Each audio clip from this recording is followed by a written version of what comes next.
Okay, this is the first of three videos giving kind of a little bit of an overview and an example of trigonometric substitution.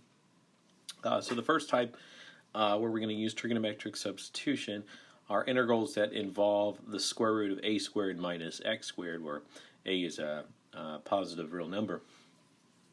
And so we'll take an example. We'll look at the integral of the square root of a squared minus x squared dx. And we're going to do a substitution here. And so we're going to let x be equal to a sine of theta. Differential dx will be equal to a cosine theta d theta. So we're going to make the replacement of the x with a sine of theta in the integral. Okay, and the dx is a cosine theta d theta. Factor out an a squared in the radical there. Factor out the a on the a cosine theta to the front of the integral. Okay. And now we're going to use a Pythagorean identity. So using the fact that sine squared plus cosine squared is equal to 1, we're going to go ahead and solve that for 1 minus sine squared, or in other words, solve that for cosine squared, which is equal to 1 minus sine squared of theta. So it's going to be cosine squared theta under the radical with the a squared, okay, times cosine theta d theta. Okay, and we're going to be possibly using the inverse sign as well. So we need to restrict the domain of the sine. So the general agreed upon restricted domain of sine is going to be quadrants 4 and 1. So the theta is going to be between negative pi over 2 and pi over 2. Now the cosine is positive in quadrants 1 and 4. So the square root of x squared is going to be equal to the absolute value of x, and that depends on if the x is positive or negative. And so here we're taking the square root of cosine squared, which would be the absolute value of cosine theta. Because we know that the cosine of theta is positive in quadrants 4 and 1, we can go ahead and not worry about the absolute value. And so this is going to be a integral of a cosine theta times cosine theta d theta. Slide out another factor of a to get a squared. So we have a squared integral of cosine squared d theta. Now we're going to integrate this, but we need to use the power reducing formula. So cosine squared is equal to 1 plus cosine of 2 theta all over 2. So this becomes a squared integral of 1 plus cosine of 2 theta over 2 d theta. Slide out the dividing by 2, so a squared over 2. Integral of 1 would be theta.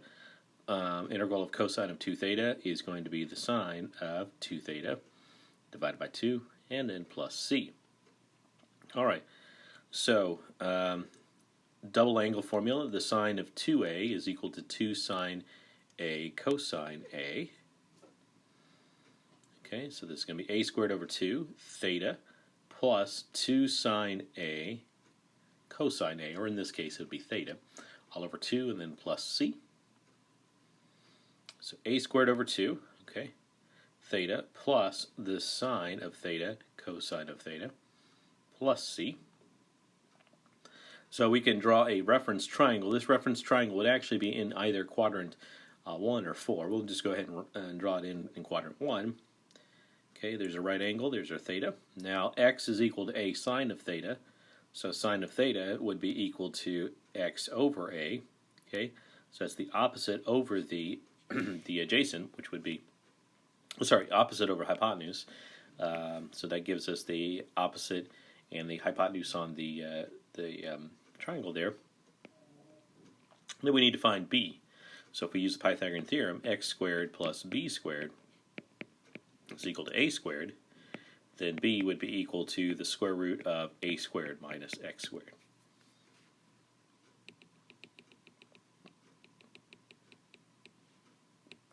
Okay, so square root of a squared minus x squared.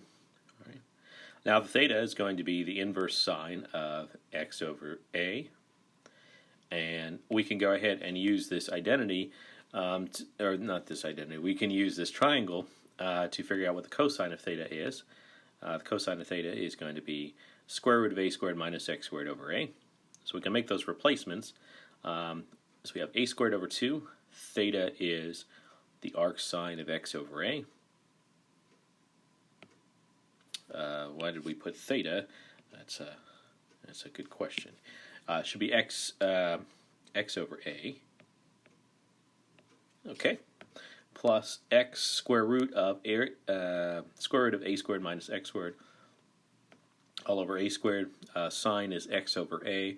Cosine is the square root of a squared minus x squared over a, and so we have the x times the square root of a squared minus x squared, and then a times a in the denominator, and then plus c. Okay, and so that is our integral here, chances are you probably in the back of the textbook, if you're looking at integration tables, this is one of those integration formulas. It is possible it might have been in the homework earlier on when they said go ahead and use this formula. And so here we have derived it using trigonometric substitution. So this is a little bit more generic. Let's do a little bit more concrete example. And so we're going to find the integral of 28x squared over 81 minus x squared under the radical dx. And so what dictates which type of inverse trig I'm going to use is the radical there, the radical 81 minus x squared. And so we want 81 minus x squared under the square root. We're going to rewrite that as square root of 9 squared minus x squared. X is going to be 9 sine theta. Dx will be 9 cosine theta d theta. Okay, so this is going to be 28. We slide the 28 out. X squared is 9 sine of theta. Dx, we'll do it a little bit here. So we're going to go ahead and take x equals 9 sine of theta. Okay, so then sine of theta would be equal to x over 9, so that gives us the opposite, the hypotenuse. Using the Pythagorean Theorem, we'd have the adjacent side as the square root of 81 minus x squared, and so that's what the cosine of theta is going to be equal to, the square root of 81 minus x squared all over 9. Multiply that by 9, and we have 9 cosine of theta is equal to the square root of 81 minus x squared, and that gives us a replacement for the radical portion. We also need to replace the dx, which is 9 cosine of theta d theta. So that's going to simplify down to 28. No, it's going to be different than that.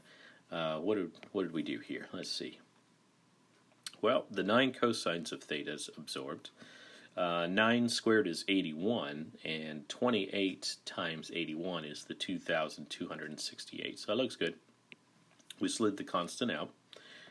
Integral of sine squared theta d theta. And we need to use our power reducing formula for sine squared, which is equal to 1 minus cosine of 2 theta all over 2. So we have 2,268, 1 minus cosine of 2 theta all over 2 d theta. Okay, slide the 2 out. We'll go ahead and integrate. So the integral of 1 is theta. Integral of minus cosine of 2 theta will be minus sine of 2 theta all over 2, and then plus c.